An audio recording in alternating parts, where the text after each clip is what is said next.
Okay, आज हम पढ़ते हैं properties of A triangle. Triangle की प्रॉपर्टीज़ क्या होती हैं? उसकी खासियत, उसके गुण, उसके कैरेक्टरिस्टिक, उसके बारे में कुछ और पढ़ना, ट्रायंगल के बारे में। तो ट्रायंगल में हमने क्या पढ़ा था? जो इंट्रोडक्टरी वीडियो है ट्रायंगल का, हमने देखा था triangle is a three sided shape. तो जब थ्री साइडेड शेप हम बोलेंगे, जैसे कोई भी मान लो ये मैंने एक ट्रायंगल बनाया, इसकी तीन साइड्स हैं। तो एक प्रॉपर्टी तो यही हो गई कि उसमें it has three sides and it has three vertices, corners भी तीन है। अगर एक पॉइंट ये है ए, एक पॉइंट ये है बी, एक ये पॉइंट है सी, तो तीन कॉर्नर्स हैं, यानी कि जहाँ पे दो लाइंस मीट करती हैं। ठीक है, तो हम दूसरी प्रॉपर्टी ये भी कह सकते हैं कि it has three vertices. Vertices, ये जो जहाँ पे दो साइड्स मीट करती हैं उसको हम क्या बोलते हैं? उसको हम बोलते हैं वर्टेक्स। एक पॉइंट अगर ये होगा, जैसे पॉइंट ए है, इसको हम बोलेंगे वर्टेक्स। पॉइंट बी, ये भी वर्टेक्स है, ये भी वर्टेक्स है। वर्टेक्स का प्लूरल है वर्टिसेस। जब एक से ज़्यादा होंगे तो वर्टिसेस बोलेंगे। तो हम कह सकते हैं कि ट्रायंगल की तीन साइड्स हैं और तीन वर्टिसेस हैं, तीन पॉइंट्स हैं। और जहाँ पे दो लाइंस मीट करते हैं तो हमने देखा वहाँ पे एक एंगल बनता है। तो ये तीन एंगल्स भी हो गए, एंगल 1, एंगल 2, एंगल 3। तो हम कह सकते हैं कि ट्रायंगल के तीन एंगल्स भी होते हैं। तो एक और प्रॉपर्टी है, इट हैज़ थ्री एंगल्स। ये भी इसकी एक खासियत हो गई या प्रॉपर्टीज़ हो गई। ठीक है, फिर हमने देखा था कि ये जो एंगल्स होते हैं, तीन एंगल्स जो हैं, जैसे इस समय तीन एंगल्स कौन से हैं इस पिक्चर में? Angle 1, angle 2 and angle 3। उनका जो जोड़ है, अगर आप उनको जोड़ोगे, उनका सम, जैसे इसमें बीच में मैं प्लस करता हूँ, तो मैं क्या लिख सकता हूँ? Sum of all the three angles. तीन एंगल हैं, सो उनका जोड़, sum of all the three angles is equal to 180 degree. तो ये खासियत है कि आप जैसा मर्जी ट्रायंगल बनाओ, उसके जो एंगल्स होंगे, तीन एंगल्स, उनको जब आप जोड़ोगे, उनको प्लस करोगे, तो उनको जोड़ने पे उनका जो सम होगा वो हमेशा 180 डिग्री होगा। तो ये भी एक प्रॉपर्टी है। ठीक है, इसके बाद हम कुछ इसके और खासियत देखते हैं इस शेप की, जो ट्रायंगल है। जैसे हमारे पास अगर ये एक ट्रायंगल है, ये वर्टेक्स ए है, ये बी है, ये सी है।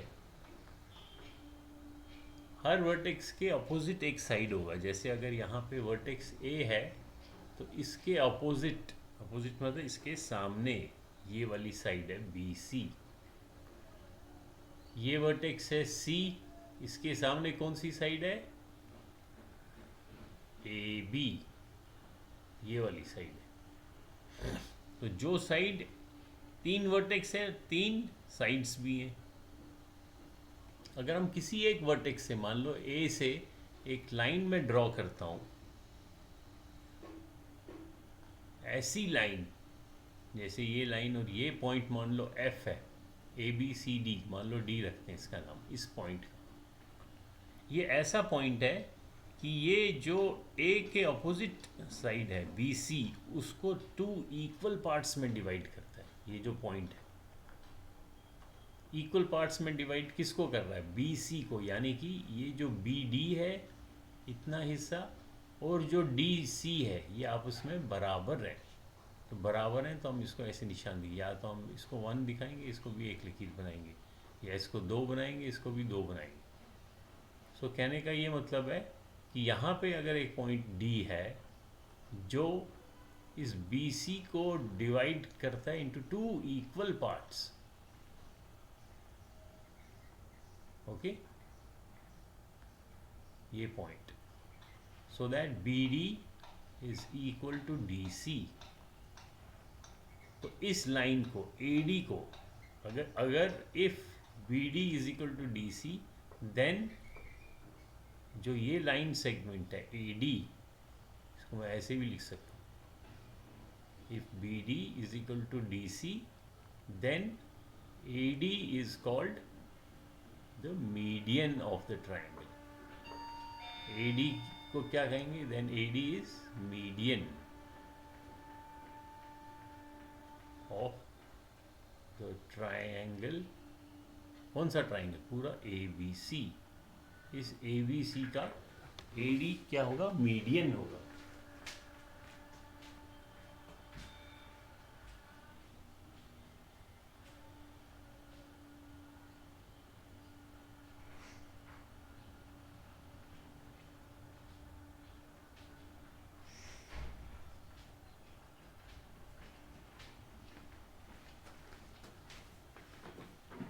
सो ट्राइंगल में कितने मीडियंस होंगे, क्योंकि हमारे पास 3 वर्टेक्स हैं, हर वर्टेक्स को हम उसकी अपोजिट साइड पे, उसके मिड पॉइंट पे हम ज्वाइन कर सकते हैं। जैसे अगर यहाँ पॉइंट ई है तो इस वर्टेक्स को सी को मैं ज्वाइन कर सकता हूँ। तो जो ये सी ई है, सी ई ये भी मीडियन है,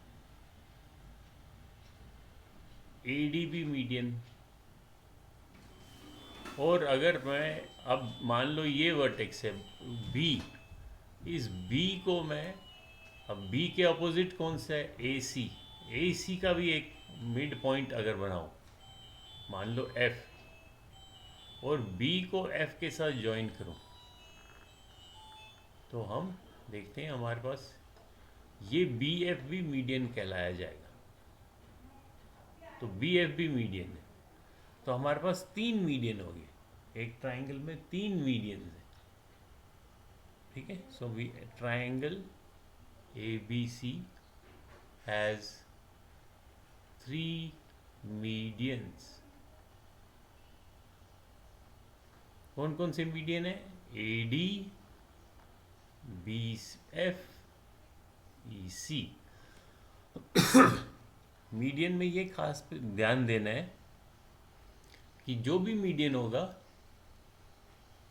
अगर मैंने ए से स्टार्ट किया, अगर मैं ए डी लिख रहा हूँ, तो जिस पॉइंट से स्टार्ट किया ए से, उसके अपोजिट साइड को देखना आपने, और अपोजिट साइड 2 इक्वल पार्ट्स में डिवाइड होना चाहिए, ठीक है। तो ये तो हमने मीडियंस का पढ़ा। और मीडियन की एक और प्रॉपर्टी है कि वो सिर्फ साइड को ही नहीं 2 पार्ट्स में डिवाइड, पूरे ट्राइंगल को भी 2 पार्ट्स में डिवाइड कर रहा है। अगर आप देखोगे, जैसे मैं बाकी के मीडियन मिटा देता हूँ, मान लो ये मीडियन आपका ए डी, इस ए डी ने क्या किया, इस पूरे ट्राइंगल को 2 पार्ट्स में डिवाइड किया।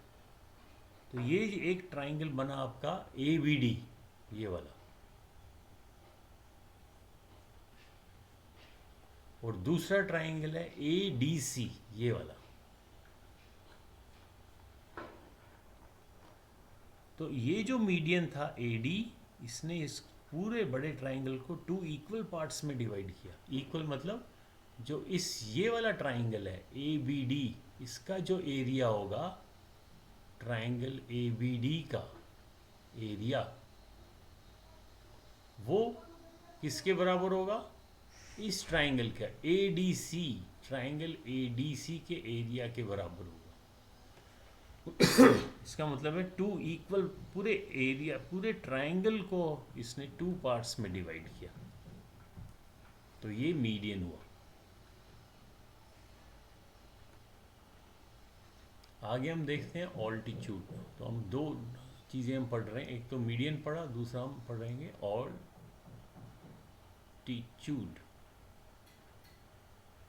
Altitude of A triangle. कोई भी ट्रायंगल, फॉर एग्जांपल मैं ये ट्रायंगल बनाता हूँ फिर से,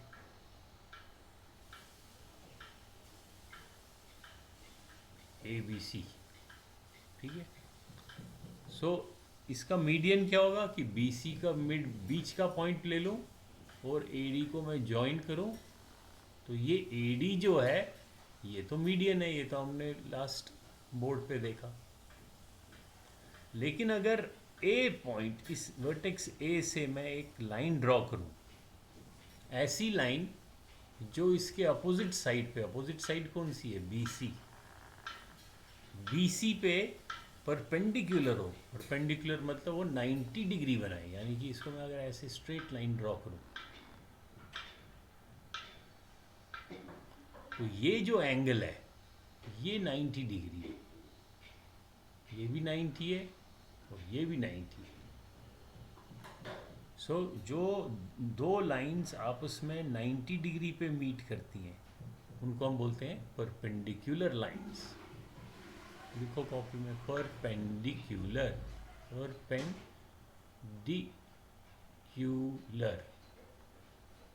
So we can say these two lines, line AB and CD are perpendicular, क्योंकि यहाँ पे 90 डिग्री का एंगल बन रहा है। तो इस ट्रायंगल में जो आपका AE है वो 90 डिग्री बना रहा है, ठीक है। तो जब जो ये लाइन 90 डिग्री बना रही है तो इसको हम कहेंगे, ये AE जो है ये ऑल्टीट्यूड है, AE is altitude of the triangle, altitude of the triangle ABC, ABC triangle का ये ऑल्टीट्यूड है। ऑल्टीट्यूड को हम हाइट भी बोलते हैं, तो यहाँ मैं हाइट लिखता हूँ। अगर कोई बोलेगा इस ट्राइंगल की हाइट कितनी है, तो जो ऑल्टीट्यूड होगा, यानी कि ये जो लाइन है यहाँ से यहाँ तक, ये आपका हाइट भी है। अब इस ऑल्टीट्यूड में ये ध्यान रखना है कि ऑल्टीट्यूड जो है कई बारी ट्राइंगल के बाहर भी हो सकता है। जैसे अगर एक ट्राइंगल बनाऊँ इस शेप का, ये ABC, तो अगर मैंने मीडियन बनाना है A से, तब तो मैं BC का बीच का पॉइंट लूँगा और ज्वाइन करूँगा, तो ये तो मेरा मीडियन बन गया। लेकिन अगर मैंने इसमें, इसको मिटाता हूँ, अगर मैंने इसका ऑल्टीट्यूड बनाना है A से, तो मैं क्या करूँगा, A से मैंने एक परपेंडिकुलर ड्रॉ करना है उसके अपोजिट साइड पे। अपोजिट साइड तो BC है, वो तो यहीं ख़त्म हो गया, तो इसको मैं इमेजिनरी एक डॉटेड लाइन आगे ड्रॉ करूँगा, यानी कि ये आगे तक चली गई BC लाइन। और A से मैं इसको परपेंडिकुलर यानी कि 90 डिग्री ड्रॉ करूँगा इस एक्सटेंडेड BC पे, तो ये मेरा 90 डिग्री है। तो ये जो मेरी AE यहाँ पे जो होगा, ये वाला, ये this is the altitude of the triangle. So इस केस में, इस डायग्राम में AC ऑल्टीट्यूड नहीं है, AC तो एक साइड है ट्राइंगल का, लेकिन AE जो है वो ट्राइंगल का ऑल्टीट्यूड माना जाएगा। तो ये हमेशा 90 डिग्री बनना चाहिए। तो ऐसे हम कभी भी हम ट्राइंगल का बेस, अब देखो ट्राइंगल का बेस क्या होता है, बेस कोई भी आप साइड को बेस मान सकते हो। मान लो एक ऐसे ट्राइंगल बनाया आपने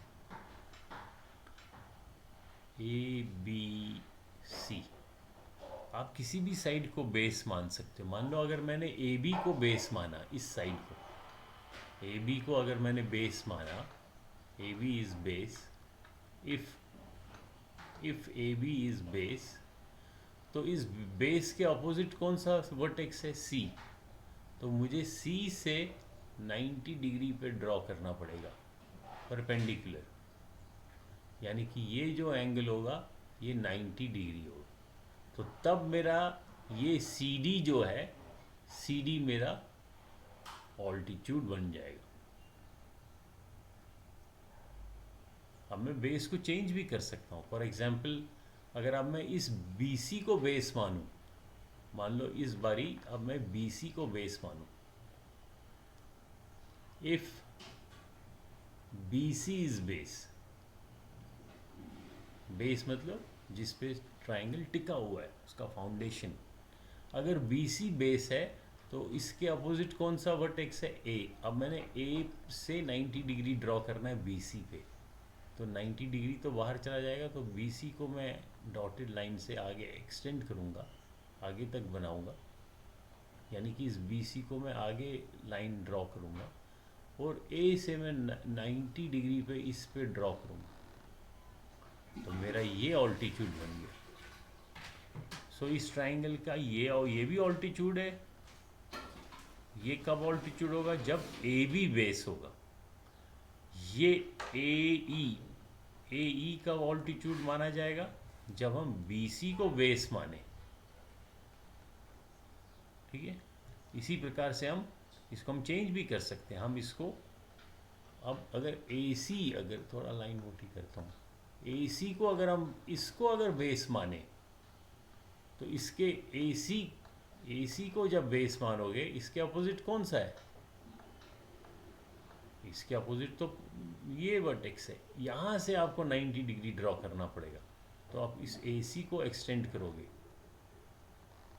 और बी से 90 डिग्री पे लाओगे, तो ये 90 डिग्री होगी, तो आपका ये मान लो एफ है, तो आपका बी एफ ऑल्टीट्यूड बन जाएगा। कब, अगर हम ए सी को बेस माने।